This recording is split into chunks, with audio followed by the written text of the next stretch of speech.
By the way, the Eagles should get some sacks tonight. You got a young quarterback who doesn't know what he's looking at, and he's mobile, and he's going to try to extend plays.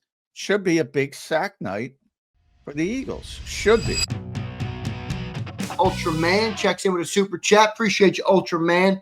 He says, "Hi, John and Zander. I've been noticing the phrase risk averse being used on TV. They may not admit it, but they are watching. Get them, J-Mac." I love it, Ultraman. I love it. Well, I'd like to take credit for risk averse, but I'm not the first to come up with risk averse in the real world. I maybe with the Eagles, but I mean, this is just another way of saying they're very ball security conscious, which everybody says. So yeah, but you know what's funny is that Jeffrey Lurie has talked so much about how Howie Roseman is, the opposite of that, how he's aggressive and how Jeffrey likes it. It's like they're like built, there are very two different modes the Eagles have here. Yeah, well, yeah. A lot of things are, they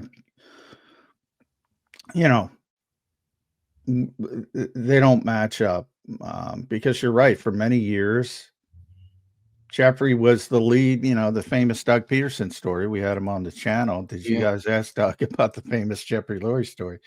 But they upset Green Bay. At the time, that Green Bay was a great team. Aaron Rodgers was still there playing at a high level.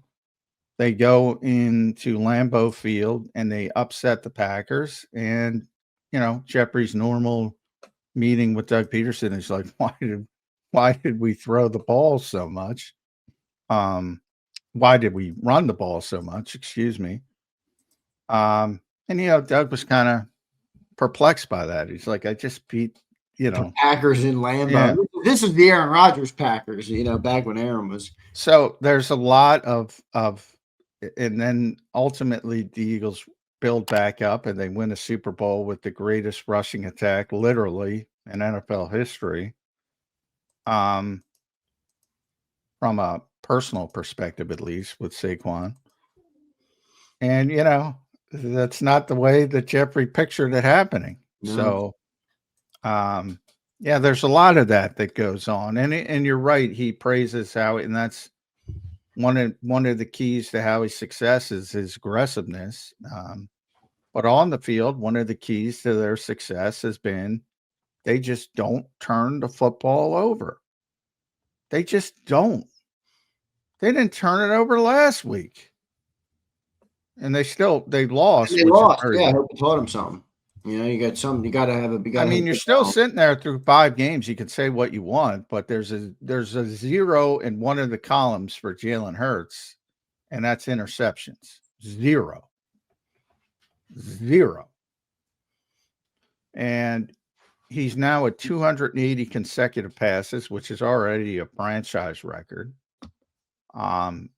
It is the 11th longest streak in NFL history. If he doesn't throw an interception in his first 14 passes tonight, he will pass Bart Starr for getting in the top 10.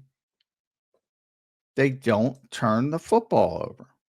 And they do that partially. They're very good with ball security. They practice it more than anybody else, and I say it all the time. They deserve credit for that because I've been in a lot of NFL practices in my life, and a lot of them are not Philadelphia. And I've never seen anybody, prior coaching staffs here, other coaching staffs outside, spend as much time. So they deserve credit for how much time and how much effort they put into it. But at the same time, I think they're also very wary of taking chances, particularly in the passing game. Yep, we'll see how it shakes out, John, with this team. That's one thing I would love to do, John, is give Jeffrey Lurie a little bit of truth serum and just say, what are your honest thoughts? $250 million offense. Do you love it? Have you truly evolved? Are you truly happy with it as long as they win? Do you wish it looked different? Man, would I love to hear what Jeffrey Lurie had to say about that. Well, he doesn't like it right now. You don't need the true serum for that. Nobody likes it right now. I mean, there's nobody sitting in that building who says, hey, things are going great offensively. Nobody. Yeah, but it's so interesting because you bring it up all the time. You're like the same problem was there last year. Same conversations. Oh Now yeah. maybe not to this level because they were running the ball so well, but to some extent it was there last year too. Yeah, I say it all the time. It should have been there. It wasn't there. People mask it, especially after they won. And but not so much inside the building. That's outside the building. That's those people, which aren't as important, obviously. Um, how many times did we get pushback on this show for bringing up passing problems? What do you guys? You guys are negative. No, they struggled to pass the football. It was real last year. It's real this year. It didn't magically cure itself because they won the Super Bowl. It was an issue. And there was a conflation because they scored so much, whether, it was Saquon big runs, whether it's Cooper's pick six in the Super Bowl. The numbers look good. And then you get all the way down to the passing, and it was 220 against Washington and 240 against Kansas City. And there was this weird, oh, they threw the ball all over. No, they didn't. No, they didn't. Just not the case. But, perception, reality. Yeah. Reality is real. Perception is not. Exactly. Reality is real is a great quote here this morning on Bird 365. Appreciate everybody for being here. John, what's the approach tonight then offensively coming in? Is it a Saquon game? Will they continue to try and get that run game going? Just 3.2 yards per carry so far this season for Saquon Barkley. I know we've talked about the offense or the defensive line in New York. They're good pass rushers. I don't think they've been particularly great against the run. I know Dexter Lawrence is obviously a nose tackle who's good at it, but what do you think the offensive plan is tonight in this matchup? Well, I think it's going to be more run centric because of what went on last week, and they ended up running the football 9 times, I believe. Yeah. Classic Eagle overcorrection tonight. Yes. Well, I think last week was the classic overcorrection to the other problems, and now they're back to the classic overcorrection because they went too far. But I will say that when Kevin talked about this, and I mentioned it on yesterday's show, they did, for whatever reason, they saw something with the Denver defense that they thought they should go heavier on RPOs, which they've gotten away from. For a lot of reasons. The biggest reason being it became a point of emphasis to the league to really crack down on illegal men downfield. So they started getting some penalties for that, and became, all right, do we really want to keep doing this if they're going to call it that tight? So that kind of thing, and all of a sudden it pops back up. And the reason, and I realize because nobody likes Kevin right now, the reason I put more stock into this than most is because I used to have these same damn discussions with Shane Steichen. Like, it would frustrate Shane to all hell. It's like, from a coach, and I remember having this argument with Jody on this very show. From a coaching perspective, if you call an RPO, from your just perspective as a play caller, you're calling a run more than a pass from that perspective in your mind. But the option is there to pull it and throw the football. Well, they ran 6 of them against the Broncos, and Jalen pulled it 6 times to throw it. And with the Eagles, it's RPO because they have Saquon and Jalen Hurts. They call it RPR, run pass run, because it might go to Saquon, it might pull it for the pass, or Jalen might keep it and run it. So they call it RPR. And every time it turned into a pass. So, he had brought up the point of, so they had 10 2-minute plays and when they were passing. So that's 10. You had 6 RPOs that ended up all pass. And then you had 4 third and longs. That's 20 plays that are pass because of situational football. Right. Now, and a lot of people wrote like he's making excuses. I had the same freaking discussion multiple times with Shane Steichen. When you call RPOs, that to them is a running play, but it ends up as a pass play. Jody could not wrap his head around that. But that's, and again, most people can't. And again, perception, reality, but Do you put any reality's on real. that on Jalen? Like, do you have Wait, any? no. You're reading. So sometimes you read it correctly. It's got to be a pass. Yeah, That's but I what. don't think you read them all correctly. Was at Well, least for that's some people. and you got to go individual and break them down. I don't think he was 6 for 6. I'll say that. Reading it correctly. But if he reads it correctly, then it ends up being 6 pass. Well, yeah, that he's doing what he's supposed to do.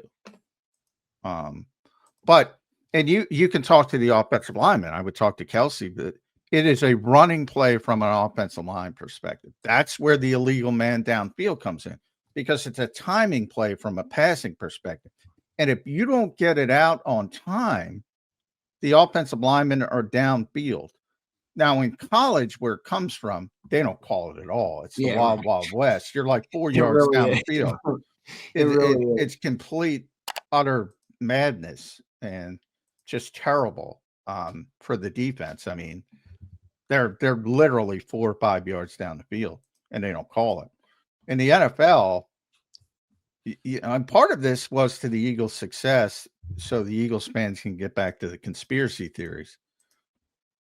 And they said, teams started complaining and saying, look, they're 2 yards down the field. They're 2.5 yards down the field. And they started ramping up and calling it tighter because you're only allowed to be a yard down the field. And that's the reason why they haven't run it as much over the past few seasons. For whatever reason, they saw something in Denver that they thought it would be successful. Wasn't. For the most part, but that was the idea and the game plan. And it was certainly a heavy RPO game from the game plan standpoint. Yeah, we'll see what the approach is tonight. I think it's a good game to try and get Saquon running out there. I'm curious to hear, or see what impact the great legendary meeting will have, John, on the offense this week. Well, the meeting, the joining of the minds of 3 guys, remember, not the offense, 3 guys. Yeah, it was definitely not about the offense. I mean, you don't have a the offense, by the way. A couple days later, what are your thoughts on that meeting? I mean, what was it about, John? Well, I did. The offense met, Monday, Tuesday, Wednesday. They meet every day when you're preparing. So they had their meetings, but yeah, this particular, I've said I don't think it hurts, but I don't think it helped. I don't think either. I don't think much of it, to be honest. But what do you think the subject matter was? Was it about the personal relationship? I assume Saquon was trying to broker peace between Jalen Hurts and AJ Brown, whatever that means. But I don't know. I think there was a bigger meeting that happened earlier. Still trying to lock down details of it, but I mean that kind of stuff. I said the same thing when they made a big deal out of going to Tampa early. I said I didn't like it. Not that it's that big of a deal, but I don't like highlighting your past failures. And they ended up persevering and winning the game. And I said, in the end, it's probably not going to matter, but I just don't like it. Same thing here. I don't, first of all, you're making the big stars bigger than everybody else in the ultimate team game, as Nick likes to call it. So I don't like the optics of it, and certainly the panic of you lost 1 game in 21 games, and you finally lose, and oh my God, they lost. They got to do something. As Nick said, just double down on the process, which has proven successful. So I don't like it from that standpoint, but ultimately, I don't think it's going to matter. positive or negative, other than if they play well tonight, people say, oh, they fixed it because of that meeting. People will say that. We'll see how it happens tonight, Johnny Mac. We'll see if it has anything to do with it. I do think personal relationships to some extent matter, but not that much. I mean, at the end of the day, you got to produce, but hey, they're not producing right now at a high level, and we'll see if they can kind of get that thing going. John, looking at some of the inter game matchups here, John, for this Eagles versus Giants game, I think the number one for me, at least that I'm excited to watch, Wan'Dale Robinson. No, it's not Wan'Dale. That's okay. I like Coach, actually. I like Fangio versus Dart. I think he's going to – third start for Jackson Dart. The third start for Jackson Dart, and he's going against Vic Fangio. I think he's going to struggle. Yeah, no. I don't like that matchup because it's not competitive. In boxing, when I used to cover boxing, boxing. I didn't know that. Oh yeah, I used to be a big boxing guy, but I love boxing, man. That's great. We got to talk about that one time.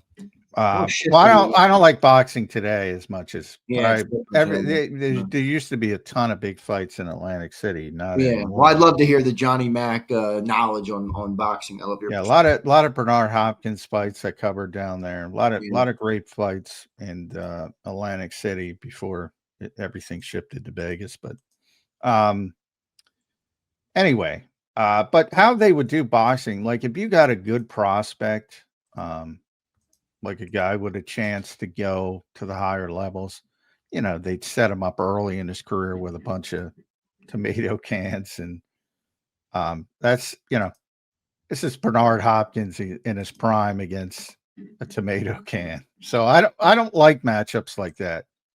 I like competitive matchups, and I don't think Vic against Jackson Dart is a competitive matchup. Are there any competitive? Is it AJ? Well, yeah, I think the matchup to watch, I've already said, is the Giants' defensive front against the Eagles, especially interior Eagles offensive line.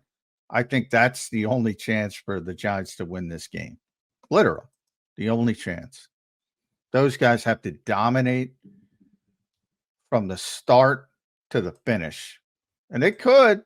Who else do they have on the interior, John? Because I know they got great edge rushers with Burns, Thibodeau, and Abdul Carter. Well, and they're part of it too, by the way. I just feel like we have a good serum to mitigate those guys. It's like.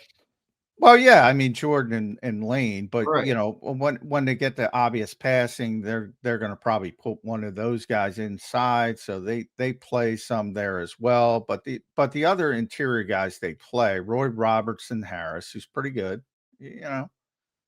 pretty good player, certainly above average. And then the third and fourth guys are DJ Davidson, Darius Alexander, and they're third and fourth guys. It's not as important. They're not as deep, but Lawrence and Harris, Robertson Harris are good. Lawrence is great. Robertson Harris is good. And then they have so much on the edge. You can move those guys inside as well. More so Carter and Thibodeau than Burns. Burns is just a great edge rusher. And you saw it last week, though, with Nick Benito. Nick won player of the week because he got 2.5 sacks. Now, if you look at the game, it's not like Jordan Mailata played poorly. But if you get home, that's what people notice.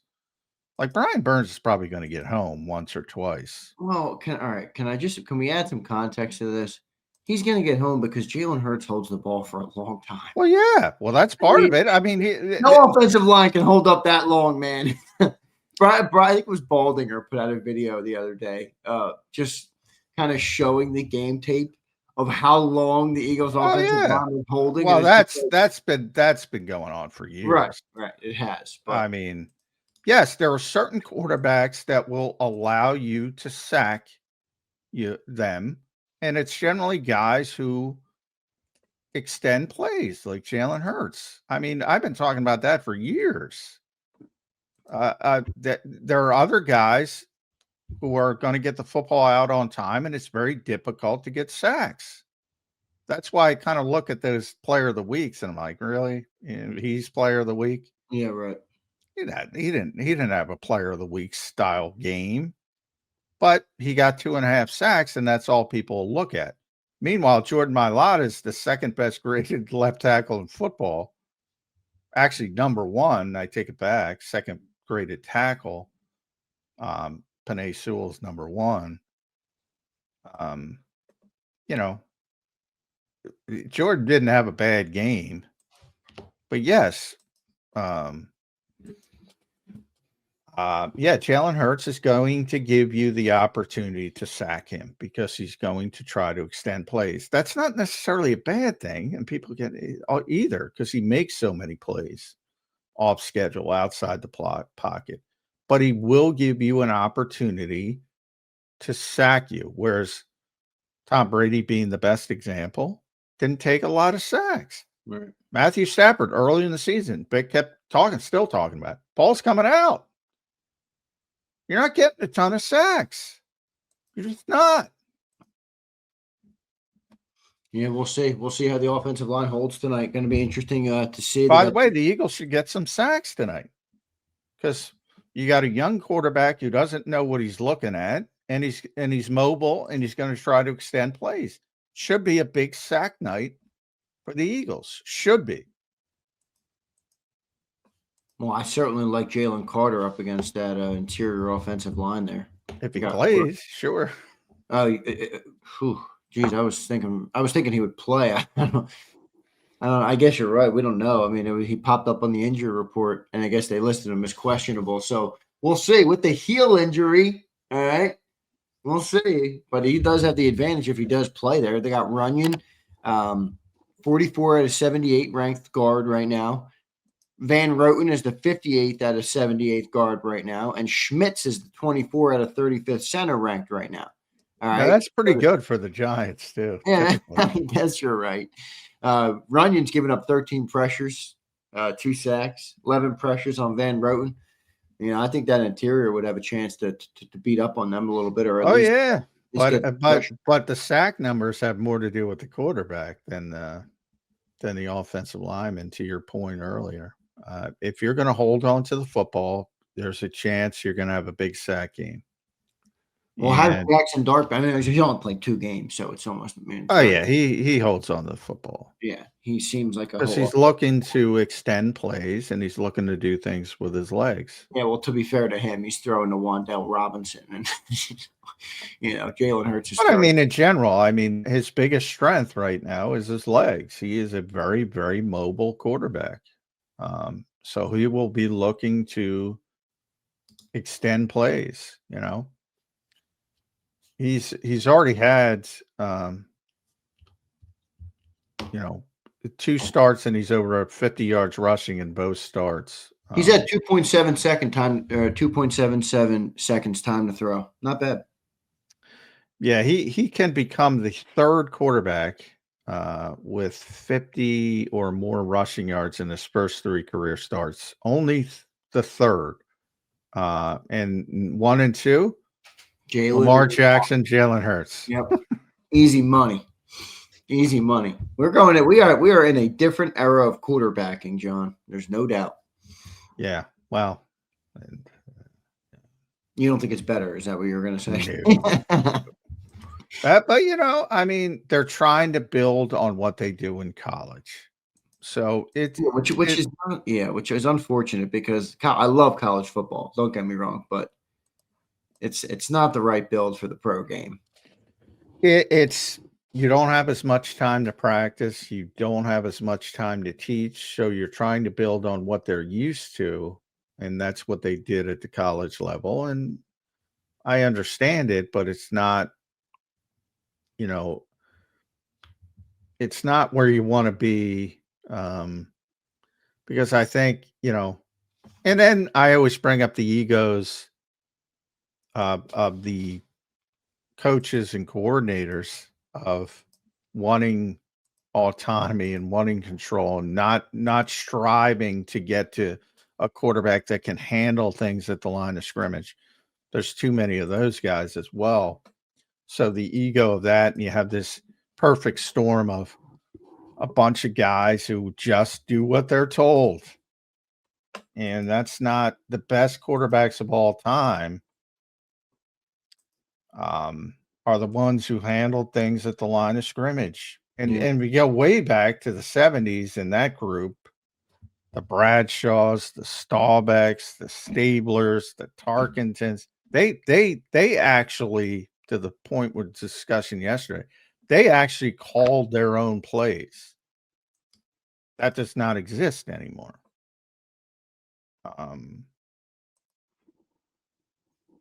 Because A, you don't have time to work with them to get them to that point, and B, you have the egomaniacs. And you think Sean McVay's going to let somebody call a play?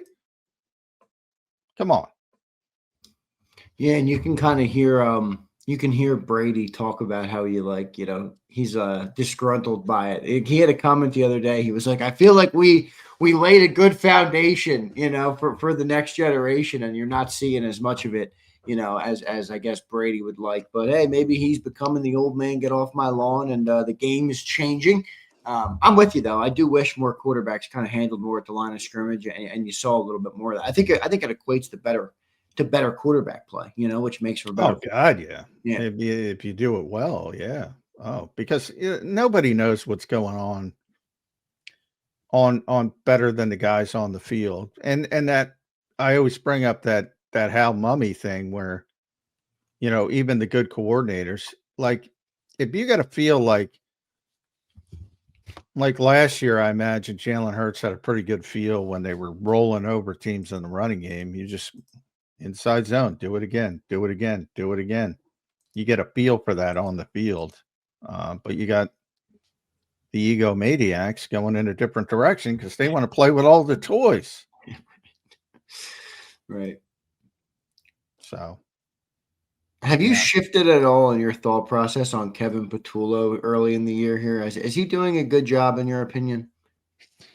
Well, good job is dependent on results. So I don't think anybody on that offense is doing a good job. I don't think Nick's doing a good job. Early, and I get it. A lot of the conversation's wrong on it, where it's just like blame Kevin Patullo, and that's like where everybody goes. But have you shifted? Has that percentage increased from 5%, 10%, 20%? Is it anywhere? Well, I don't think I literally don't think anybody on this offense is doing a good job. Anybody. Except for maybe, ironically, Jalen Hurts. I think is doing a decent job. I think he's improved it. I've already said that a couple of times. But people don't listen because they only hear the constructive criticism and equal that to hate. I think everybody else has gone backwards. Not backwards. Lane and Jordan are the same players, but Lane has been banged up a little bit. Everybody else has gone backwards. Probably Devontae has stayed put. Maybe Dallas, when healthy, stayed put. So there's some guys who stayed put. The only one you asked me this a couple of days ago. Who has improved? Jalen Hurts. That's it. That's it. I got some of the guys have maintained their status. What am I missing? I don't necessarily see that with Jalen. I think he's done a good job at managing circumstances. Like I think game 1 versus the Cowboys, we don't, he did everything. Yeah, I think he carried the team against Dallas and the Rams. Dallas, it was the run game. So again, he does it in a unique fashion. The red zone stuff has been unbelievable. 94% touchdown rates they're at. Again, 0 interceptions. Now he's thrown 139 passes, 0 interceptions. He's at 280 total. He's generally making decent decisions. He is risk averse, but he's taught to be risk averse. But, his TD to turnover ratio is first among quarterbacks. He's third in total touchdowns behind only Josh Allen and Jared Goff. I mean, he's playing at a high level, but he does it in an unconventional fashion, so people don't think he's playing at a high level. It's the same as the Eagles in their entire offense because it's built around him. So Yeah. it all sort of fosters from him. They're the most efficient offense in football when they get a first down. So, in other words, when they don't get a 3 and out, which they lead the NFL in 3 and outs, Which is a joke, by the way. But how bizarre is it that typically if you lead the NFL in 3 and outs, you stink, and they're tied with Minnesota, and Minnesota's offense stinks, legit stinks, partially, because of JJ McCarthy and poor Carson and the injuries on the offensive line. They stink consistently. And every once in a while, they'll throw it up for grabs to Justin Jefferson. He'll make a play. And that's about it. That's their offense. This offense, they lead the league in 3 and outs. And when they get that first down, they're the most efficient offense in the NFL. Literally, from an EPA standpoint, they're the most efficient offense in the NFL. It is the most bizarre thing. It is the most bizarre thing I've ever seen. Because everything tells you they should stink, but if they get that first down and get rolling, they're the best offense in the NFL. It is the weirdest thing. Look at the numbers. 30th in total offense, 25th in rushing offense, 31st in passing offense. They can't do either. 22nd in third down offense. But then they're 11th in points per game. Now, part of that is, special teams touchdown, defensive the yada, yada, yada, short fields. They're 11th in points per game. Number 1 in red zone offense. Number 10 in fourth down offense. It's weird. It is weird. And if they could just correct the start of drives, it would show up, but they haven't been able to correct that. Is there a way to see the attempts in the red zone? Because I know the Eagles are number 1 right now, 92%. But they're 12 of 13, I believe. Yeah, but my point is, are they not down there that much? 13 red zone attempts in 5 games is not particularly that great. It's less than 3 a game. So you're getting into the red zone less than 3 times a game? Well, yeah, I mean, again, I know it's good, but it's boom or bust. Well, yeah, that's what I'm saying. When they don't, they lead the NFL in 3 and outs and tied for the lead. And doesn't the quarterback deserve any of the conversation about the 3 and outs? I mean, well, sure. Yeah, I'm not saying he's. Of course, he's the most important player on the field, of course. And I've said my biggest criticism of Kevin and Nick when they're impacting the offense is you got to go get a layup. If you're going through this stretch, and they have had these stretches where it's like 4 consecutive 3 and outs, you got to throw a swing pass. You got to throw a bubble screen, which I hate. You got to do something. You got to give the quarterback a layup to try to get that first down. Now, against Denver, they had a bunch of penalties. They get behind the sticks and all that kind of crap. That factors into it as well. Sometimes quarterback's involved. Sometimes he's not involved. So you have to look at it individually. But yeah, I've never seen anything like it. They're just abysmal or they're great. There's no in between.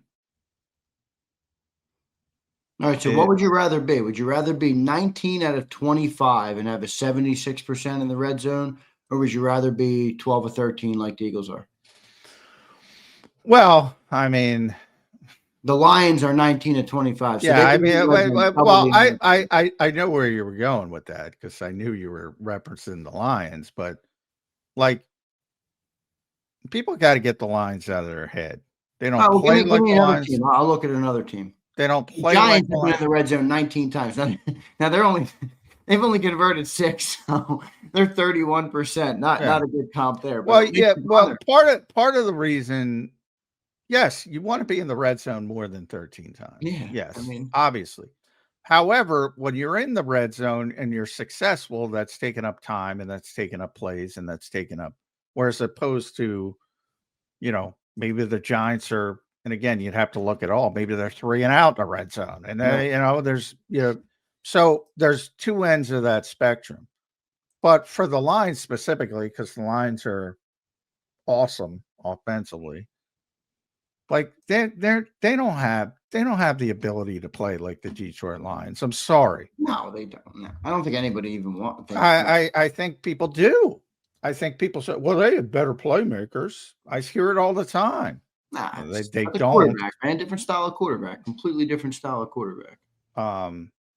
Yeah, different style of offense, much more impactful offense, much more dangerous offense. Yeah, it's a little bit Um, boomer they bust. take more chances. So yeah, I mean they're not going to play that way. But yes, you want to be, and that would take care of itself if you stayed on the field, which they don't stay on the field. So that's why I pointed out this is one of the strangest things I've ever seen. They are either brutal or awesome on offense, depending if they get that first down on the drive. Like if they get that first drive down, you might as well put your head down as a defender because they're going to go score. And then you stop them for 5 drives in a row, 3 and outs. It's weird. It's weird. It is a weird team, no doubt about it. We got Les Bowen coming up in about 8 minutes here on Birds 365. So we'll talk to him. Let me make sure I got all of our chats in the books right now. Here's my boy Charles. What's up, Charles? He says, should more be done to evolve Hurts? This, in my opinion, is $1 million question. Every team focuses on putting the assets, the play caller, the playmakers around their quarterback. The quarterback is the crux of how they build. Are the Eagles doing that? I don't know. John, your response to Charles. Well, I think they built a pretty successful offense around the quarterback. I mean, who's won at a higher level since Jalen Hurts has been the starting quarterback of the Philadelphia Eagles? Yeah, but you always tell me not every conversation is about wins and losses. I'm talking about evolving the quarterback here. Well, maybe the quarterback has limitations and they're building. Yeah, but that doesn't mean you stop evolving him. Well, I think well, like why do people think he hasn't evolved from 2021 to 2025 when it's obvious he's evolved? Well, you say it all the time. In large part, they were unfair to him. They took it out of his hands and they completely went a different direction. Every action has a reaction. The action of becoming a run team and they've done it. They've done it. The quarterback is that he doesn't develop as much as he would before that. There's different styles of development. I think people assume development means better passer, for whatever. Well, he's a quarterback. I mean, you know what I mean? That's you have AJ Brown and Devontae Smith bitching about passing every week. Well, they did it twice. They did it in 2021 when they started 2-5, and Nick and Shane said, we're putting too much on his plate. Let's scale this thing back. And they became this run first juggernaut, made the playoffs, then made the Super Bowl. And then they tried to evolve in 2023 in the passing game. The attempts went way up. The collapse, I think, was 90% defense, but you're the quarterback, so you get blamed for that as well. 2024, obviously, they got Saquon, and still people forget the first 4 games, they were trying to evolve as a passing offense, And then they pushed back. Then they pulled back the second time, and then they went and won the Super Bowl. So, but through that, even the stops and starts, 2021, 2024. I mean, he's still been evolving. When Kelsey left, he's got much more autonomy at the line of scrimmage. You got Saquon out there convincing people he's calling his own plays, so he's got more autonomy than he used to have. He's got much more impact on the protection setups than he used to when Kelsey was here. And also, I should have mentioned this before. He's been unbelievable against the blitz this year, which is a huge improvement. And again, one of the weirdest things about when I talk about the weirdness of this offense, his blitz numbers are off the charts. And they're struggling now against zone coverages. Like, if I were an Eagles fan, the frustration for me would be like the weirdness of this team. Like, why now you're handling the blitz and now you can't handle zone coverage? Like, what is going on? But his numbers, all we talked about is, his struggles against the blitz, and Todd Bowles this and Todd Bowles that. His passer ratings is over 100% against the blitz. 100%, 100 passer rating, 65.8 completion percentage, 4 touchdowns, no interceptions, 454 yards. He's gashing the blitz. And now all of a sudden, where he excelled against zone coverage, you go all the way back to that week 2 game where it was Ed Donatel, his probably his best passing game ever, where they were just zoning him up and he was just picking all the way down the field. Now he can't do that, but he's great against the blitz. It's the weirdest thing. But to the original quote, and I've gone off on this tangent, he's been evolving the whole way, man. He's got so much more impact on the offense than he did when he took over in 2021. So you're happy with the development? You think Jalen's developed nicely? Yeah, pick one guy to improve. Who has actually improved on offense? That was the question, and my answer is Jalen Hurts. That's the one guy. Some other guys have maintained. Again, Jordan Mailata, Lane Johnson, Devontae, Dallas. They've maintained. Tyler Steen probably would be the other guy, but I don't count him because he didn't play before. And everybody else has regressed from their typical standard. I mean, to say hasn't evolved, I don't agree with that at all. Well, I mean, he's evolved in some regards, but has he evolved, at some of the things that are important to longevity as a quarterback? How about the blitz? The blitz is good, but it's the rate of it is also down in terms of how much he's throwing the ball. Well, I mean, they're a run-first team. That part is built. He's not a high-volume quarterback. I say that all the time. He's never going to be a high-volume quarterback. I don't think people want him to be a high-volume, but they might think they want it, but I don't think they really want it. He's not Jared Goff. Why would people want him to be Jared Goff? No, I get that. It's like, why would people in Detroit want Jared Goff to play like Jalen Hurts? That'd be stupid, right? So why do you think Jalen Hurts should play like Jared Goff? It doesn't make sense. Because we have the 31st fucking offense in football, John. But that doesn't mean that has nothing to do with the style of play. It has to do. I mean, does the quarterback bear any responsibility for having the 31st offense in football? Well, did you like the offense last year? Well, I mean, you can live with it when you have Saquon Barkley setting literally history. Yeah, because they were bottom 5 in offense, whatever the hell they were last year.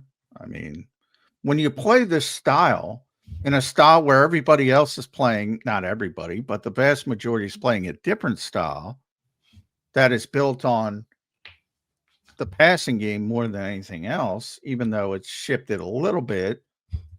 But most teams still play like those numbers are, let's be honest, they're kind of worthless. Just looking at raw numbers as, oh, we're going to say the best offense and we're going to rank it by yards. I mean, that's, Yeah, I agree with that. I agree with that evaluation for sure. But I mean, it also is the eye test too. It's not, and again, the eye test isn't perfect either. Ugly offense. Yeah. Drew Brees is completely right. I mean, we just got done talking about the third down numbers. I mean, how do you have AJ, Devontae, Saquon, Dallas, Jalen, and you lead the league in 3 and outs to the tune of, you have a higher rate of 3 and outs than the Titans. And who's the second? Who's the team? The other team that's right there behind them. I mean, it's not a good team. I'll say that. The Titans speak for itself. I think they're tied with Minnesota with the most 3 and outs, I believe. Are they? The Carson Wentz led Minnesota. Well, it was more JJ than Carson's actually been okay. Yeah, he's been okay. He's getting the ball out quick. Yeah. He can still sling the ball. Then there's no doubt about it. But yeah, I mean, look, it's an ugly. Drew Brees is it's not. If you're looking for style points and, you want to hang it in the Louvre, it's an ugly offense. It always has been. When you play this style, it's ugly. It was ugly last year. I don't like. Carolina existed. Baltimore existed.